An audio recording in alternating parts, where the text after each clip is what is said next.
تونسيا أيضا كشف عمر الصفراوي عضو مجموعة المحامين ضد الفساد المعروفة باسم مجموعة ال25، كشف عن غياب إرادة حقيقية لدى الحكومة المؤقتة لفتح ملفات الفساد التي بلغ عددها نحو 7000 قضية.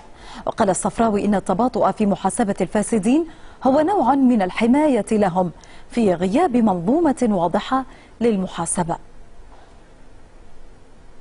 كنا قبل نقولوا ليس هنالك إرادة سياسية في تفكيك منظومة الفساد، خاصة الفساد المالي.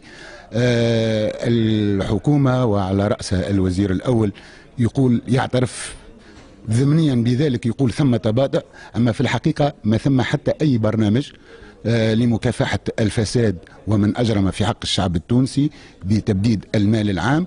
وبالعكس ولات مترسخة عندنا توا عقيدة وأنه هنالك التباطؤ الذي يتواصل، هنالك نوعا ما من حماية الذين أفسدوا المال العام والذين بددوه.